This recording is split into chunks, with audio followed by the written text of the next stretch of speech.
Sa mahal nating bansa, dapat magkaisa, iwasan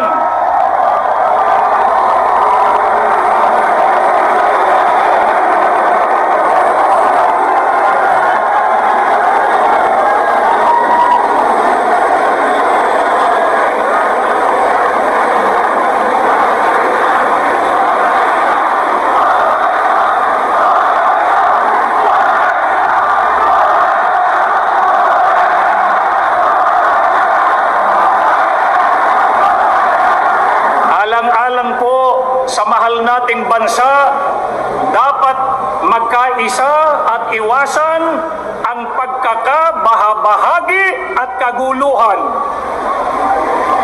Bakit po dapat iwasan ng mga leader ng bansa ang pagkakabahabahagi at kaguluhan? Kapag nagkakabahabahagi tayo, ay hindi po maisusulong ang kapayapaan.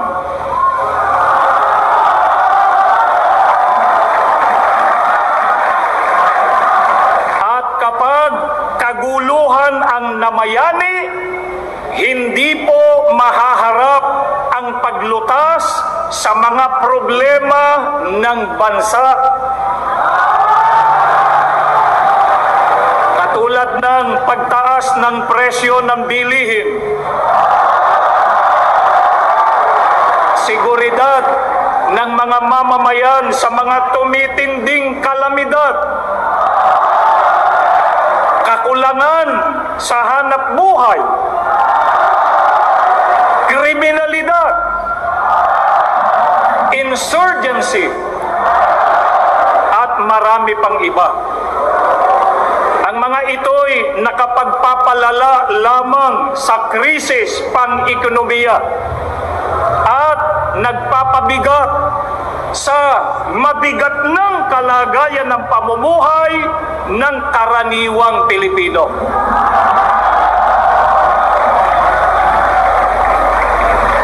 Ito po ang hinihiling natin sa mga namumuno sa pamahalaan, na pagkaisahan din nilang pag-ukulan ng matamang atensyon at pag-asikaso. Sa halip na bangayan ang kapakanan ng Pilipinas, nawa ang pag-ukulan nila ng pansin at panahon.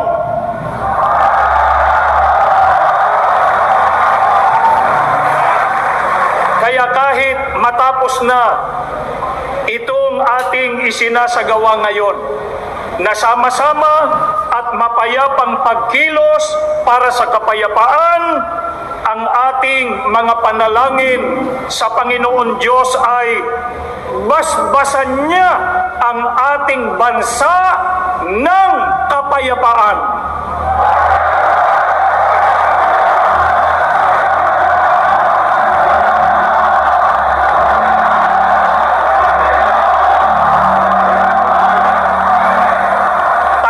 Nawa niya ang kaisipan ng mga namiminuno sa ating bansa upang balikatin nila ang kanilang sinumpaang tungkulin na siyang dahilan kaya sila inihalal ng taong bayan. Maraming salamat po sa inyo.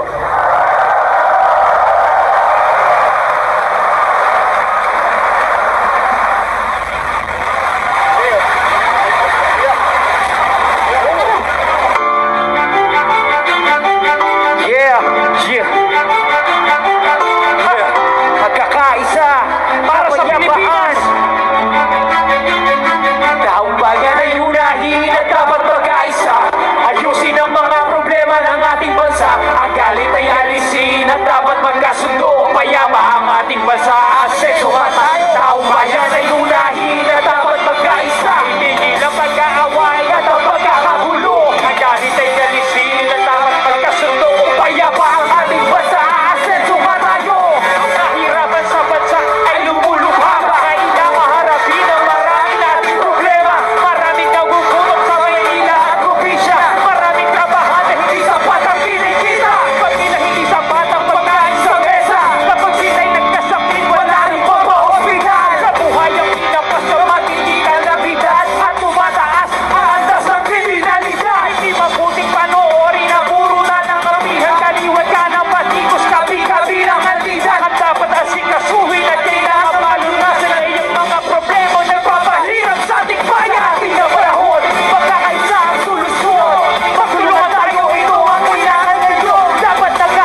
Magandang hapon sa inyong lahat.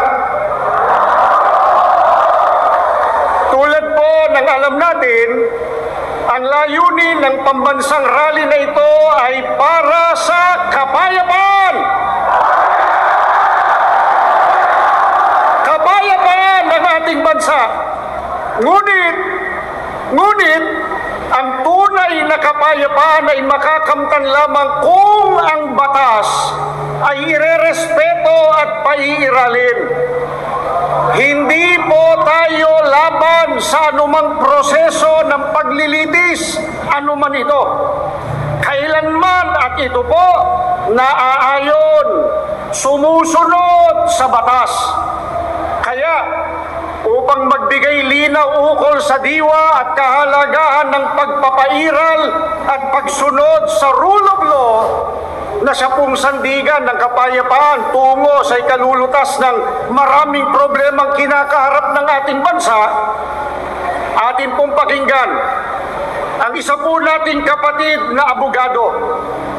Narito po si kapatid na Rodante Marcoleta.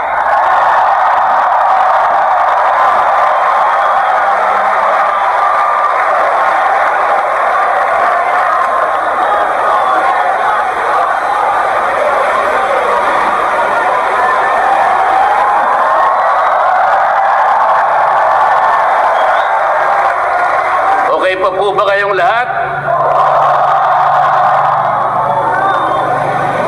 Mga kapatid at mga kababayan,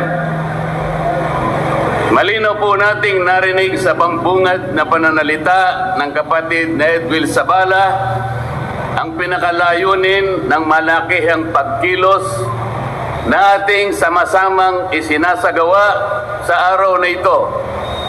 Nais nating katawanin ang nagkakaisang damdamin ng milyon-milyong Pilipino at isatinig ang kanilang pinag-isang mithiin para sa isang mapayapa at nagkakaisang Pilipinas.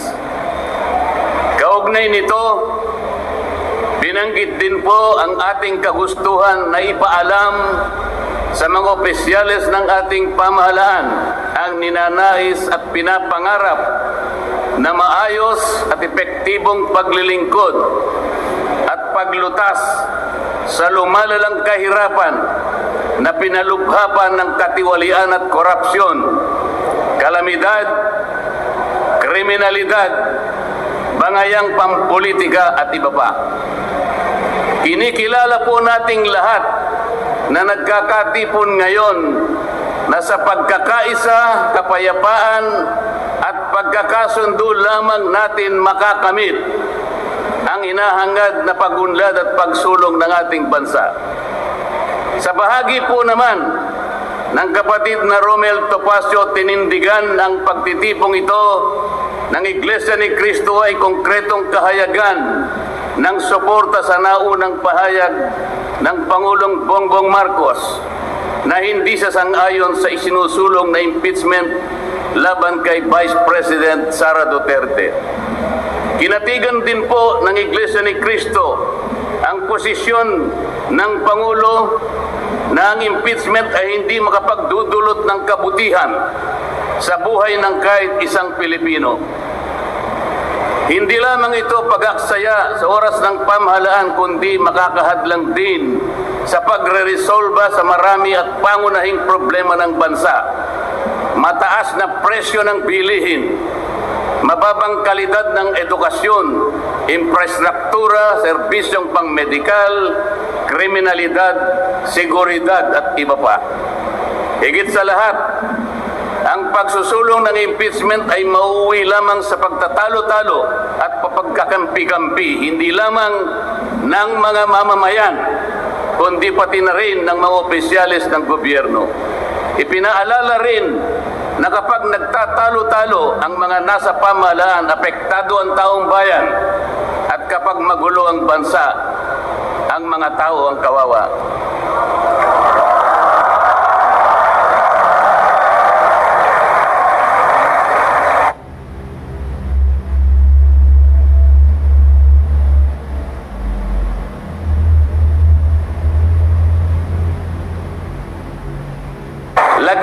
natin ng konteksto ang dalawang pagpapahayag na nauna upang lalong mabigyan ng diin ang kahalagahan ng pagkakaisa, pagkakasundo at kapayapaan sa ikalulutas ng panganib na dulot ng kahirapan dahil sa lumulubhang katiwalian, korupsyon, kalamidad at lalo lamang napabibigat ang buhay at pamumuhay ng ating mamamayan. Sa isang ulat balita ng periodikong Philippine Star, 4 na araw nang nakararaan ay ganito ang sinasabi. Based on a recent SWS survey, an estimated 17.4 million Filipino families considered themselves poor in the last quarter of 2024. This number represents 63% of the surveyed respondents, the highest self-rated poverty in 21 years. Across the country, Mindanao had the highest self-rated poverty at 76%, followed by Visayas at 74% and Luzon at 55%. Mga kababayan, sa tayang 5 ang miyembro ng bawat pamilyang Pilipino, nangangahulugan na aabot sa 87 milyong Pilipino sa ngayon ang nagsasabing sila ay mahirap. Katumbas ito ng 75% ng ating populasyon ngayon na tinatayang 116 million o mahigit pa. Gusto ko pong banggitin sa inyo at kailangan malaman ninyo na sa taong ito ang ating national budget ay nagkakahalaga ng 6.3 trillion pesos. Ito po ang ating national spending. Ang ibig sabihin, ito pong halagang ito ang gagamitin dapat ng pamahalaan upang tugunin ang lahat ng pangangailangan, pangkabuhayan, panglipunan, pangkalusugan, pangedukasyon, pangseguridad, lahat ng kakailanganin alang-alang sa kapakanan ng bawat isang Pilipino. 6.3 trillion pesos. Ngunit, ang tinatayang magiging income lang ng ating bansa ay kulang pa sa 5 trilyong piso. Ang ibig pong sabihin, meron tayong deficit. Meron tayong kakulangan na 1.5 trillion pesos. Ito po ang ating ipangungutang sa taong ito. 1.5 trillion pesos. Ibig sabihin po, bawat araw tayo'y gagasta ng 17.6 billion pesos. Yun po yung ating gasta. Araw-araw. Ngunit ang ating kinikita ng bansa ay 13.4 billion pesos lamang. Sa makatwid, ang uutangin natin araw-araw ay 4.2 billion pesos. Katumbas ng 175 million pesos bawat oras. Napakabigat po na hinaharap na hamon at problema ng ating bansa. Hindi po biro-biro ito. Ito po ay pananagutan po ng ating mga opisyalis. Hindi po pwedeng talikuran ito. Ganito na po kalala ang problemang pang-ekonomiya ng ating bansa. Ngunit, hindi po yata ganito ang naging direksyon, sapagkat sa halip na po unahin ang mga binanggit nating malalaking problema na kinakaharap ng ating bansa, ang inuna po ay mga bagay na mauuwi lamang sa pagkakampi-kampi at pagkakabahagi ng ating bansa. Bakit po? Nagtatagpo ng Quadcom. Ang buong akala ko po sa pagtatatag ng Quadcom, ito po ay 4 na komite sa House of Representatives. Kinonsolidate, ginawang isang makapangyarihang komite na ang buong akala ko Ito ang gagamitin para tutukan ang namumuong problemang lumulubha pa na hinaharap ng ating bansa. Napakataas po ng bilihin, lalo na po yung pagkain ngayon. Nagtanong-tanong po ako, ang isang pirasong kamatis last week is 20 pesos. Tama po ba yun? Ngayon po, may nagsabi sa akin 30 pesos isang kamatis. Ang isang kilong kamatis, 400 pesos. Tama po ba yun? Ang isang piraso ng siling pangsigang ay 10 piso. Yun po yung sinabi sa akin. Tama po yun? 600 pesos per kilo. Yun po ang bell pepper.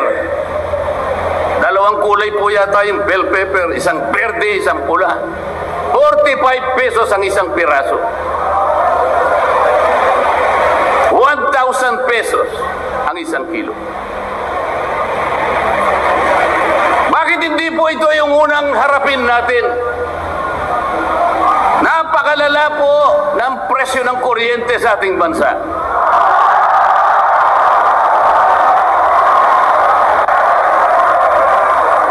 Meron po akong isinulong na 10 panukalang batas na ang tanging layunin ay ibaba ang kuryente sa bansang ito. Ikinalulungkot ko pong ibahagi sa inyo na kahit isa'y wala man lamang pong nadinig.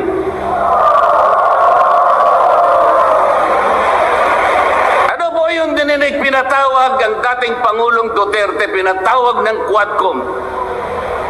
At ang ginamit na pamamaraan ay yung isinasaad sa saligang batas, Inquiry in Aid of Legislation. Natupad po ba yung Inquiry in Aid of Legislation? Paano po in aid of legislation kung ang tatawagan nilang resource persons para humarap sa paglilitis na yon ay puro kalaban ng dating Pangulo? Alam po ninyo lahat yon. Pinagtatanong nila yung Pangulo base doon sa mga sinumpaang salaysay at affidavit nung kanyang mga inusig nung kanyang panahon sa war on drugs. Hindi naman ipinatawag ang mga taong maaring makapagbigay sa kanya ng tulong upang ipaliwanag ang war on drugs. Hindi ipinatawag ang mga Solicitor General sa kanyang panahon. Hindi ipinatawag ang mga Chief PNP upang magpaliwanag kung ano ang war on drugs. Puro kalaban ng dating Pangulo. Yung mga abogadong kasama niya para magtanggol sa kanya, hindi pwedeng magsalita. Sapagkat ang tuntunin sa mga komite, ikaw ay papayagan lamang para payuhan mo ang kliyente mo sa kanyang karapatan. Ngunit batas na lahat ng inuusig ay meron siyang karapatan sa abogado. The right to counsel. Wala na po. The right to confront your accusers. Wala po mga accuser doon. Ang ginagamit ko ay mga sinumpaang salaysay, hindi man lang i-authenticate, ipinalagay na totoo lahat ang nakasaad ng mga aligasyon. Anong gagawin ng isang tao sa harap ng ganito na walang rule of law at walang due process? Ito po ang pinag-umpisahan ng kaguluhan at pagkakahati-hati.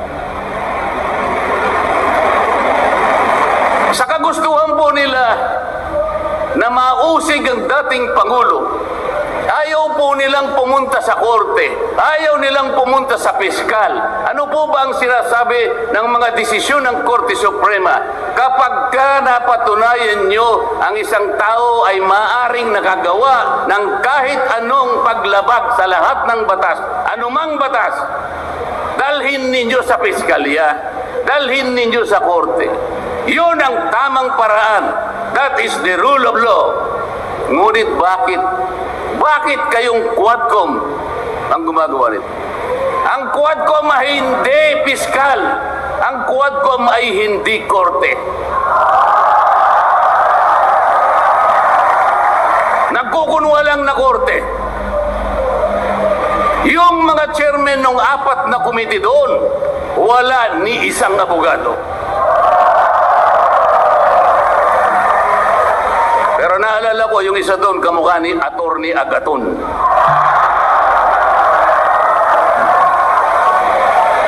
So sa halip na ang unahin ay yung kapakanan ng mamamayan, sa harap at liwanag ng napakaraming nakabantang panganib sa atin, sa ekonomiya, panglipunan, pangsiguridad, korupsyon, katiwalian, bakit ang inuuna ay usigin ng isang tao na hindi naman ipatataan sa tamang proseso ng batas?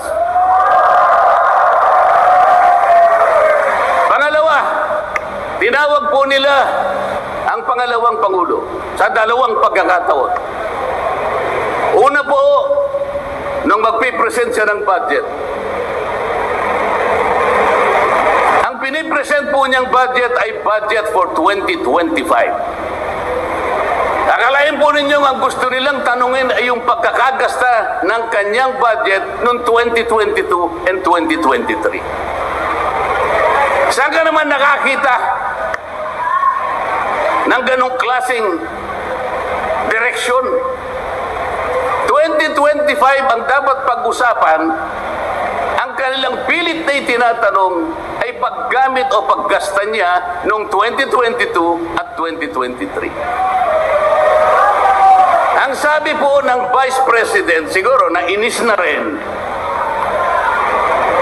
I forgo my opportunity to defend this 2025 budget and I leave it to the discretion of the House of Representatives as presented. Oh, ayaw pa nilang tanggapin.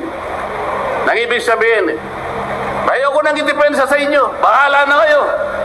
Kung anong gusto nyong ibigay sa akin, bahala na kayo. Ano pong ginawa nila? Hindi. Kinakailangang masagutin mo lahat ito. Walang exempted dito. Kahit ano nga yun siya, kailangan namin tama po yung lahat po ng paggasta ng pera ng bayan ay kailangan pong suriin. Totoo po yun. Ngunit meron pong pagkakataon at panahon sa paggawa nito. Hindi po sa panahon ng pipresenta ng budget. So ang ginawa po nila, tinawag uli ang pangalawang Pangulo sa isang pagdinig sa isang komite na kung tawagin ay Committee on Good Government.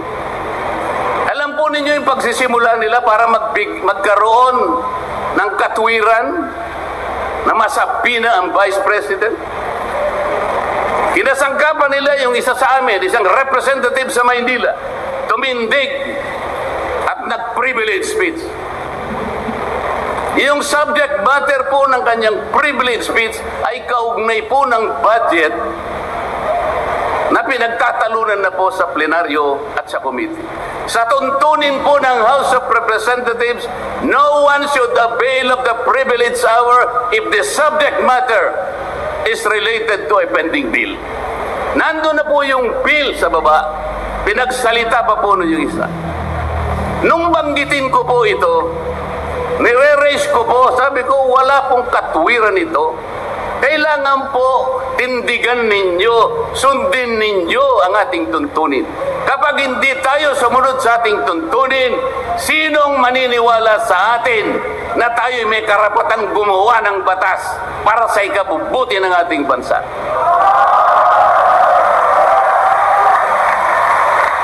Ang sabi po ng chairman, noted. Saan ka naman nakakita ng ganun? Ang House of Representatives ay lugar ng pagdidebate. Doon masusuri kung sino ang may katwiran. Kung hindi magsasalita ang chairman. At pagkatapos po, sinabi ko pa, bakit baka ako dahil lamang sa isang manifestation ng isa sa amin, ginawa na naman ninyong isang motu proprio action. Yung motu proprio po ay Ibig sabihin, ang komite sa kanyang sarili ay pwedeng mag-imbestiga sa sarili niya. Pero ginamit nila yung manifestation ng isa sa amin. Mali na naman po yun eh. Hindi po dapat ganun. Nung i-raise ko po yun, ayaw na naman po nilang pumayag. Samantalang ako po, I delivered a full privilege speech. DepEd din ang pinag-uusapan nun. At ang ni-raise ko po ay yung katiwalian involving more than 3 billion pesos covering 3 annual audits of the Commission on Audit. Kahit na full privilege speech, hindi man lang po ni-refer sa committee. Samantalang yung illegal po na privilege speech, dali-daling ibinigay gagad sa Committee on Good Government.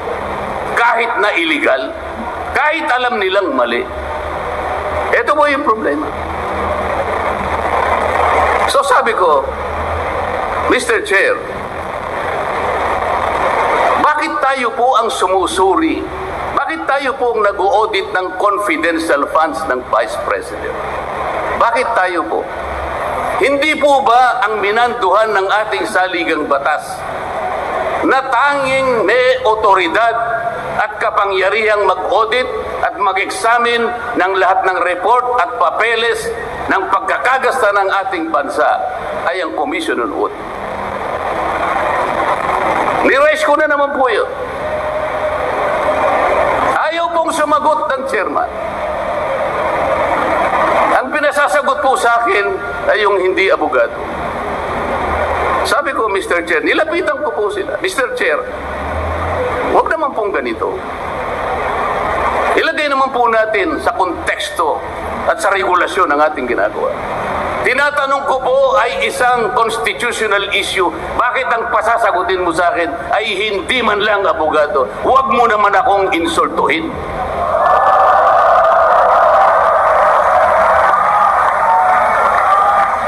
Doon sa puntong yun, alam po ninyo, pati yung kinakain kong hopya, pinagtripan nila.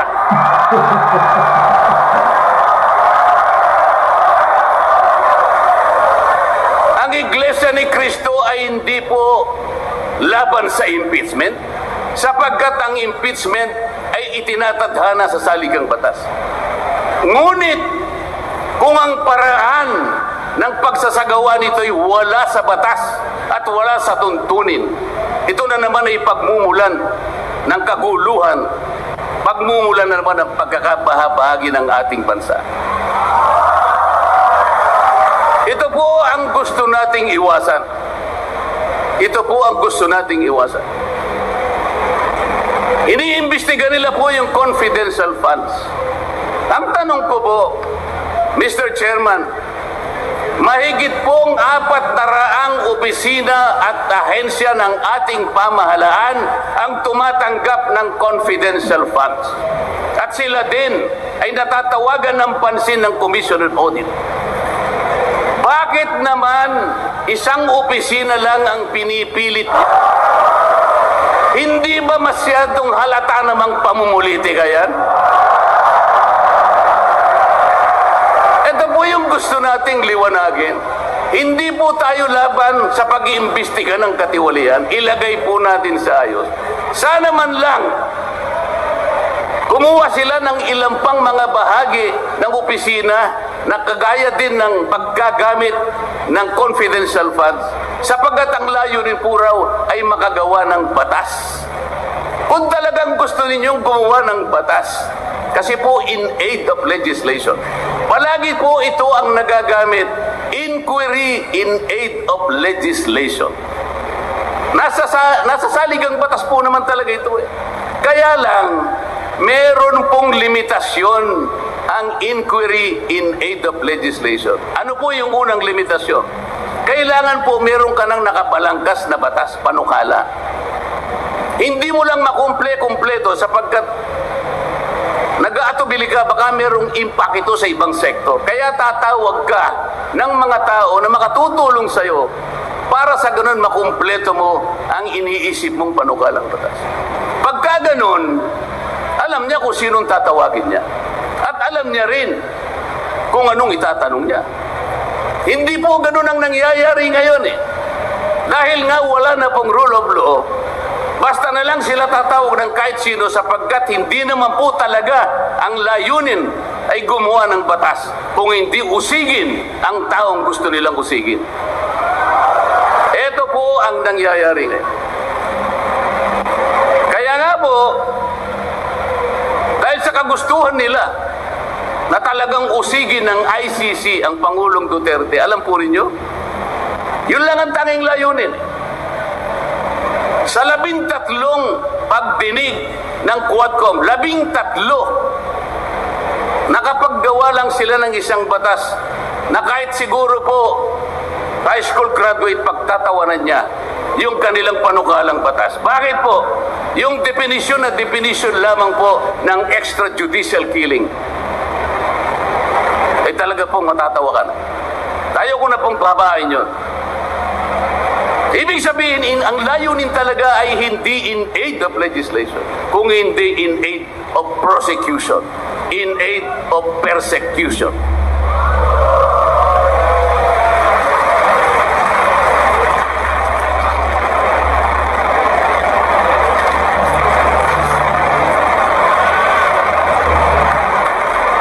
Kanina po, mga kababayan, napanood po ninyo ang video na kung saan ay nagpahayag nang di pagsang-ayon si Pangulong Marcos sa namumuong impeachment laban sa pangalawang Pangulo. Ulitin ko lamang po yun. Sabi niya, tumutukoy po dun sa pagsasagawa ng impeachment.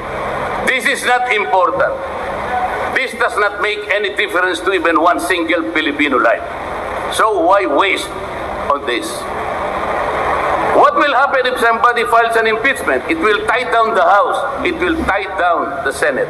It will just take up all our time, and for what? For nothing. For nothing. Sabi po niya ito, none of this will help improve a single Filipino life. As far as I am concerned, it is a storm in a teacup. It's a tempest in a teacup. Ang ibig sabihin, isang napakaliit na bagay na pinipilit ninyong palakihin. Napakalaki ng problema ng bansa ang inaharap natin. Ito ang ating atupagin. Ito yung gustong mangyari ng Pangulo ng Republika ng Pilipinas.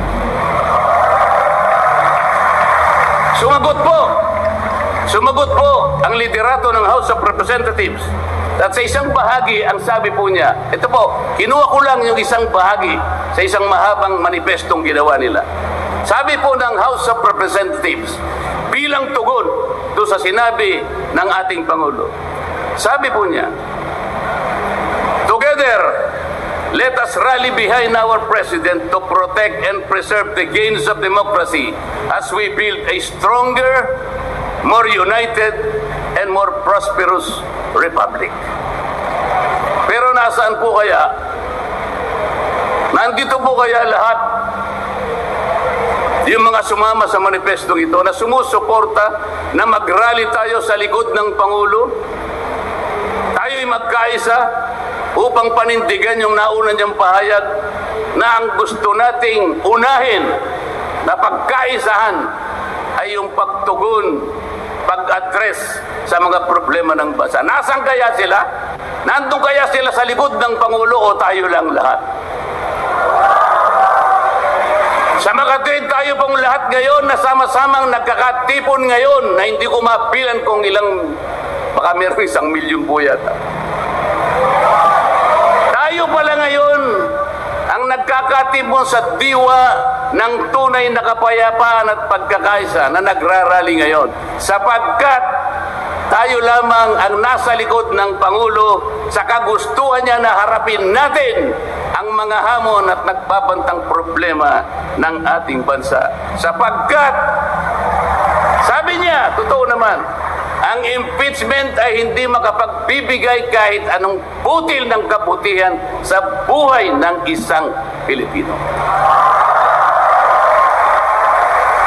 Bago po ako magtapos, ay nais ko pong sipiin dito ang butil ng kaalaman na inalaw sa isang 1957 Nobel na ang pamagat ay Atlas Shrugged ni Alice O'Connor, nakilala sa taguring Ayn Rand. Ang sabi po niya, sa English muna po, pasensya na po kayo. When you see that in order to produce, you need to obtain permission from men who produce nothing, When you see that money is flowing from those who deal not in goods but in favors, when you see that men get richer by grab and pull, not by work, and your laws don't protect you against them but protect them against you, when you see corruption being rewarded and honesty becoming a self-sacrifice, you may know that your society is doomed. Kapag nakikita po ninyo na para tayo ay mag-produce, ay hingi pa tayo ng permiso sa mga taong hindi naman nakakapag-produce, at nakikita po nyo na umaapaw ang pera sa pamagitan ng patagong transaction at hindi sa pamagitan ng mga merchandise na nakikita natin. At nakikita ninyo kanya na yung iba ay lalong nagiging mayaman sa pamagitan ng katiwalian at hindi sa pamagitan ng trabaho. At ang mga batas ninyo, sila pa ang pinoproteksyonan.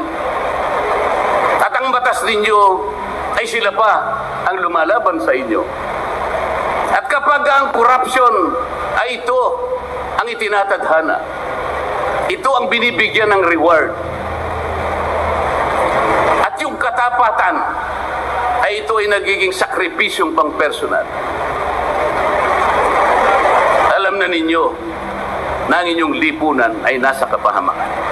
Mabigat po ito. Mabigat po ito.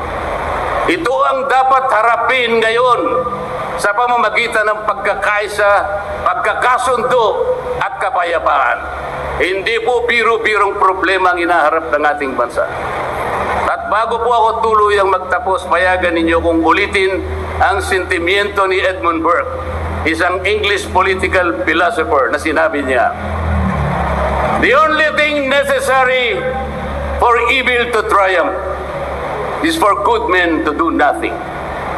Sa Tagalog po, ang tanging kailangan para magtagumpay ang kasamaan ay magsawalang kibo at walang gawin ang mabubuting tao. Maraming salamat po at magandang hapon po sa ating lahat.